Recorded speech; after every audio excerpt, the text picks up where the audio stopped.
बिस्मिल्लाहिर्रहमानिर्रहीम। अस्सलाम वालेकुम। आज 6 जुलाई है 2024, हफ्ते का दिन, शाम के 7:45 बज चुके हैं। लोग छुट्टी में हैं, मगर हम आपके लिए बैठे वीलॉग कर रहे हैं। आपको पता है कि काम काम और काम का ज़्यादा का फरमान, ये हमारा नस्बुलैन है। 18 ज़िलहज है, 2 दिन रह गए हैं मुहर्रम को। 23 हाड़ है, 70 पॉइंट्स मेरे माइनस फ्राइडे को, और क्यूमुलेटेड इंडेक्स 80,212। हालात कुछ दिगरगू हैं, टैक्सेशन की वजह से लोगों की कमर टूट गई है। सब चीज़ ठीक है, मैं किसी पे मुतरज़ नहीं हूँ, हर चीज़ टैक्स लगाने को, मगर ये छोटे बच्चों के दूध पे क्यों टैक्स लगाता है। मुझे याद है कि मैं जब अपनी फेलोशिप कर रहा था लंदन में, तो उस ज़माने में मैं काम करता था मैनचेस्टर में। तो वहाँ होती थी एक इनकी प्राइम मिनिस्टर, उसको कहते थे मार्गरेट थैचर। तो उस ज़माने में बच्चों को स्कूल में दूध दिया जाता था और बिस्किट दिए जाते थे। उसने दूध और बिस्किट बंद कर दिए। जब उसने दूध और बिस्कुट बंद कर दिए तो उसका नाम डाला उन्हें मैगी द मिल्क स्नैचर। तो वो उसका मार्गरेट थैचर नाम था, उसका नाम मैगी डाल दिया, मैगी द मिल्क स्नैचर। मगर ये बहुत पुरानी दास्तान है। कभी आपको अगर लिटरेचर से शौक हो या शगफ हो तो एक किसी ज़माने में क्रो होता था, उसका नाम भी मैगी था, जो आके लोगों के दूध पी जाता था, दूध ख़राब कर देता। तो ये हमारे जो औरंगज़ेब साहब है ना, क्या कहते वज़ीर ख़जाना, इनको पता नहीं क्या है, बच्चों से क्या चिड़ है कि बच्चों के दूध पे इन्होंने इतना टैक्स लगा दिया। बल्कि इस पर तो सब्सिडी देनी चाहिए भाई, खुदा के वास्ते। इंडिया में इन खाने पीने की चीज़ों पे सब्सिडी है। वहाँ आटा आप देखो तो कितना सस्ता है, चीनी कितनी सस्ती है, फर्टिलाइज़र कितना सस्ता है, और यहाँ अशराफिया के ऐश और याशी नहीं ख़त्म हो रही। तो अब मैं क्या कर सकता हूँ। तो लेट्स से कि मैगी द मिल्क स्नैचर और औरंगज़ेब का भी आप कुछ हो तो वो भी देखें ना, बच्चों के मुंह से दूध छीन रहा है। एनीवे, हम क्या कर सकते हैं, हम बोल सकते हैं। आप लोग यही कहते उठे अपनी राइट्स के लिए जाएं, मगर पता नहीं आप उठते नहीं हैं, क्या करते हैं। कल के लिए आपको औलाद को तंगी होगी। हमने तो अपनी ज़िंदगी गुजार दी, अब आपकी औलाद के लिए प्रॉब्लम होगी। Welcome back from the break. मैं हूं डॉक्टर बाबर ज़हीरुद्दीन, आपका दोस्त, आपका होस्ट। आज सख्त हब्स गर्मी में मैं ये वीलॉग कर रहा हूं, और आज हम AKBL के बारे में वीलॉग कर रहे हैं। चले हम देख लेते हैं आज AKBL की कारकर्दगी क्या है। यहाँ 2-3 चीज़ें आपको काबिल जिक्र हैं। एक तो AKBL का शेयर जो है, जुमे के दिन 11 पे बंद हुआ, और इसमें ₹2.28 की बढ़ावट आ गई है। मतलब इसमें एक्सेस आ गया है, ये बढ़ गया। और इसका वॉल्यूम जो है वो भी बहुत है, 1,64,61,524। तो इसके ऊपर SECP ने इनके ऊपर एक सख्त फर्रा लिखा है, और उस फर्रे में उसमें लिखा कि आपको ये unusual movement of your shares on the stock exchange क्यों है। तो उसका जवाब देखें, वो काफ़ी बज़का खेज है। मैं परेशान हो जाता हूँ कि कैसे कैसे लोग असली बैंक एम्प्लॉय कर लेता है। उसका जवाब देख लें कि जनाब सफदर नकवी साहब, जो कि बहुत ही काबिल और बहुत ही ज़ीगरक, बहुत दानिशमंद, और मैं कहता हूँ काम में इनहमाक, उन्होंने लिखा जी कि we are unaware of any such movement. मतलब ये तो कहना है कि जी मेरे घर में आग लगी है, मुझे पता नहीं जी आग लगी है कि नहीं। तो अब मैं क्या कर सकता हूँ। लोग ही ऐसे रखे हुए अपने असली बैंक में, सोने पे सुहागा। इनके बारे में मैंने पहले जो किया था कि वो इन्होंने जो प्रेसिडेंट ऐड दिया, वो तो लगता है किसी के AMBM का ऐड दे रहे हैं, और अभी तक प्रेसिडेंट का कोई फाइनलाइज नहीं हो सका। कभी देखो तो सलीम अनवर साहब दफ्तर नहीं आ रहे हैं आजकल। वो कहाँ हैं जी, वो हेड ऑफिस बैठे होते हैं। सफदर नकवी साहब कभी आते हैं जाते हैं, ज़्यादा वो फौजी फाउंडेशन हेड ऑफिस बैठे होते हैं। पता नहीं अंदर क्या खिचड़ी पक रही है, पता नहीं क्या कोई ऐसे राज हैं जो उन्होंने छुपा के रखे हुए हैं, मुझे तो नहीं समझ आती। पता नहीं प्रेसिडेंट बना रहे हैं कि पता नहीं क्या कहते हैं, कोई आईएसआई का प्रेसिडेंट बना रहे हैं या आईएसआई के जनरल का तकर्रुर कर रहे हैं जो इतना खुफिया है। वो भी इतने खुफिया नहीं जितना कि इन्होंने अपने प्रेसिडेंट का तकर्रुर किया है। अभी तक इतने दिन हो गए, 24 तारीख को ये एप्लीकेशन क्लोज हुआ, अभी तक इन्होंने लिस्ट फाइनलाइज नहीं की, ना ही इन्होंने किसी को अभी तक कॉल अप लेटर भेजा है। तो चले अब हम आते हैं आज मौजू की तरफ। आज से 8-10 साल पहले एक फिल्म आई थी, the hunt for the red October. बड़ी ज़बरदस्त फिल्म थी। उसमें शॉन कॉनरी है, वो जो पुराना जेम्स बॉन्ड का हीरो होता है वो एक्ट कर रहा होता है। उसमें शो करते हैं कि वो एक रेड अक्टूबर है, लेटेस्ट सोवियत सबमरीन है, और वो लेटेस्ट सोवियत सबमरीन का वो कमांडर है, और वो उसने डिफेक्ट करना होता है यूनाइटेड स्टेट्स को। तो उसको ढूंढने के लिए वो ऐसी चीज़ होती है कि उसमें जो सबमरीन का सिग्नेचर इमेज है ना, जो मेरे नेवी में लोग काम कर चुके हैं उनको पता होगा कि उसका सिग्नेचर इमेज नहीं मिलता था। मगर फिर उसने इतने ऐसी कोऑर्डिनेट्स दिए कि उसने जाके फिर अपने सबमरीन से जाके ब्रिटिश जो अमेरिकन सबमरीन है उसमें अपने आप को असाइलम ले लिया और उसके सारे राज लेके यहाँ चला गया।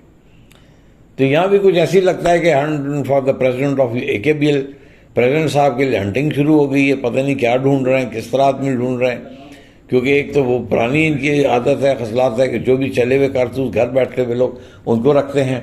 अब देखें जी, वो जो एक बादशाह की हथेली थी वो किसके गले में हाथ डालती है जाके, ये तो देखने से ताल्लुक है, कुछ दिन में पता लग जाएगा। मुझे नहीं समझ रहा क्या इतना सुविधा राज में।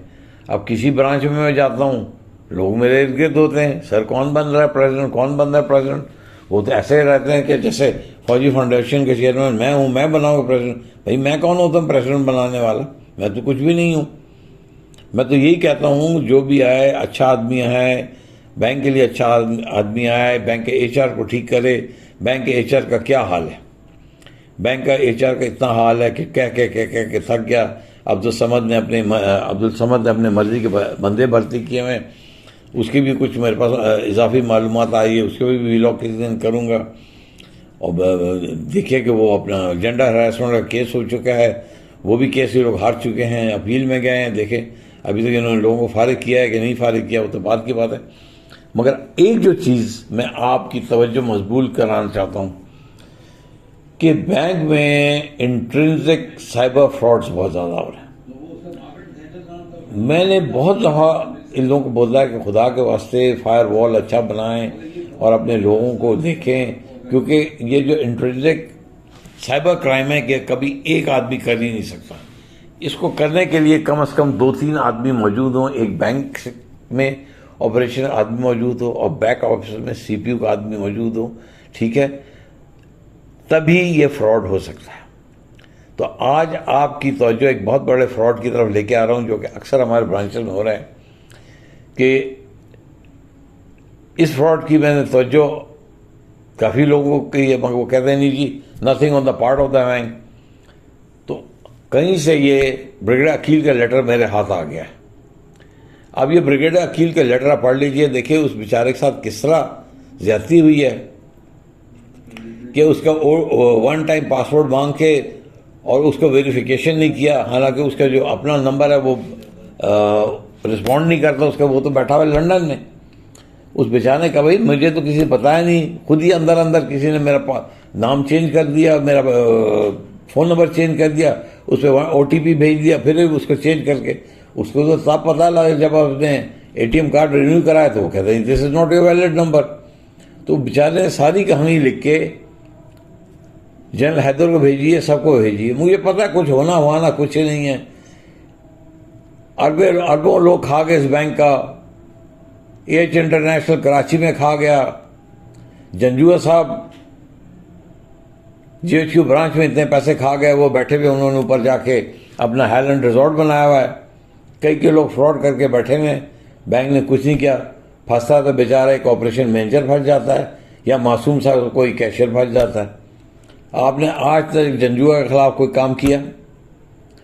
आपने आज तक AH इंटरनेशनल के खिलाफ कोई मुहिम की है जो इतने इतने पैसे खा गए लोग के? कोई आपने फ्लाइंग ग्रुप के खिलाफ रिकवरी की है?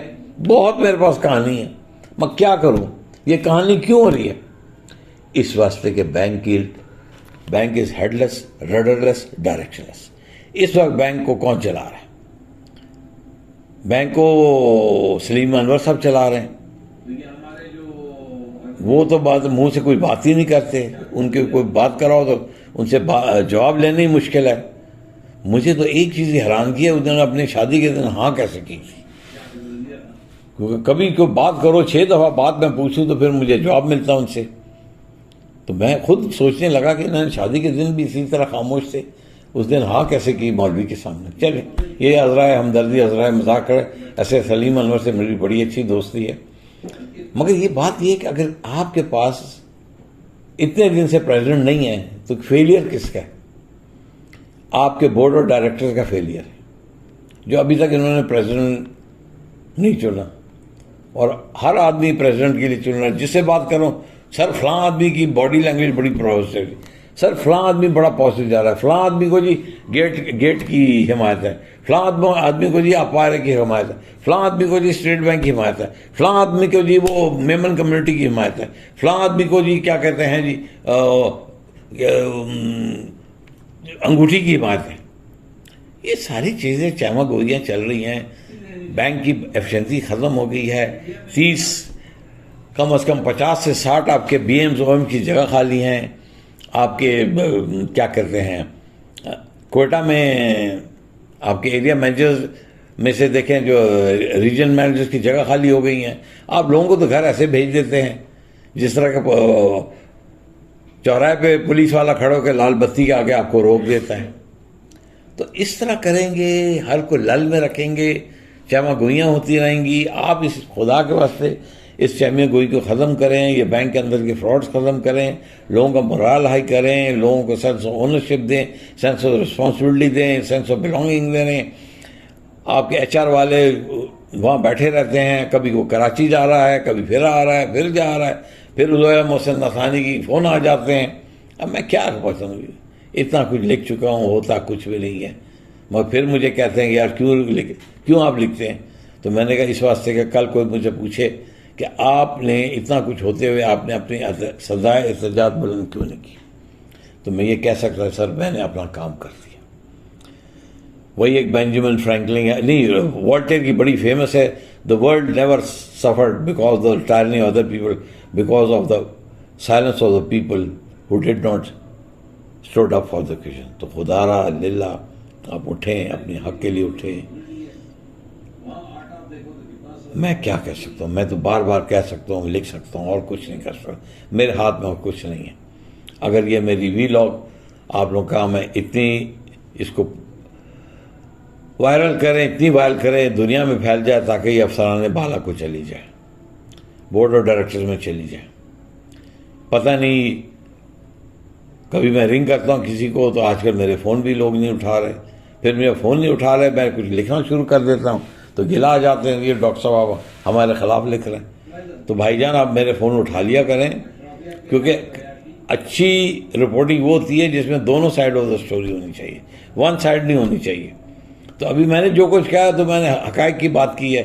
यह और ब्रिगेडियर अकील वाला केस जो है ना, ये बहुत ही प्रोमिनेंट हो जाएगा। इसको खुदा से रहा, मैंने बहुत दफ़ा कहा है। मैंने अपना जायद अफजल को भी रिंग करके बोला है, वो कहते हैं नहीं जी nothing on the part of the bank. मैंने कहा ठीक है जी। उन्होंने फिर मुझे बेचारा मजबूर हो कि उन्होंने मुझे सारा कुछ लिख के भेजा है। मैं क्या कर सकता हूँ? मैं तो साइबर फ्रॉड नहीं इन्वेस्टिगेट कर सकता। मैं यही है कि मैं डाल रहा हूँ वीलॉग पे, आप खुद इन्वेस्टिगेट कर लें कि बैंक में क्या क्या फ्रॉड हो रहे हैं, क्या क्या कुछ हो रहा है। और ये रिलेट करता है आपका अस्कर इस्लामिक मरी रोड और दूसरा ज़हूर प्लाजा से।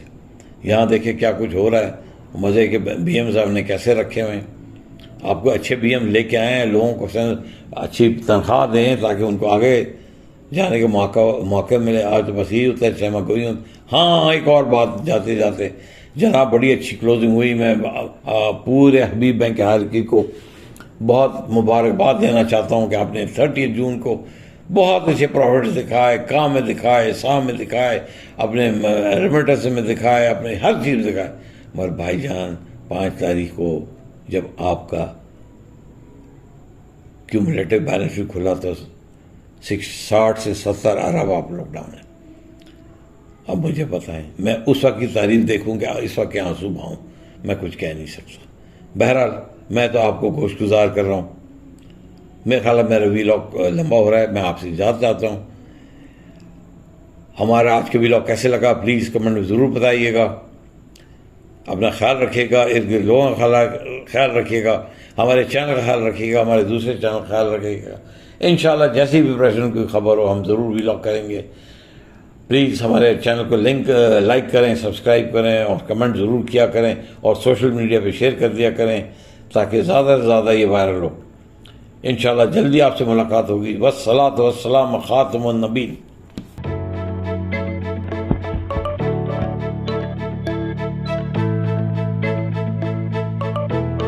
शहरे कराची के बीचों बीच नॉर्थ नाज़िमाबाद सखी हसन से बजरिया फ्लाईओवर आसान तरीन रसाई, एक जदीद खूबसूरत और मुकम्मल शहर जहां school, vocational centre, IT park, अस्पताल, खूबसूरत मसाजिद और जरूरियात जिंदगी की तमाम तर सहूलियात मुकम्मल व महफूज फसील के अंदर। कुशादा सड़कों का नेटवर्क, मुनफरिद आर्किटेक्चरल डिजाइन, बेहतरीन इंफ्रास्ट्रक्चर और जाबजा तरतीब दिए गए हरे भरे फैमिली पार्क्स जो यहाँ के साफ सुथरे पुरफजा माहौल को और भी दिलकश बनाते हैं। और सबसे बढ़कर बैंकेबल सब लीज की सहूलत नया नाज़िमाबाद को मुनफरिद बनाती है।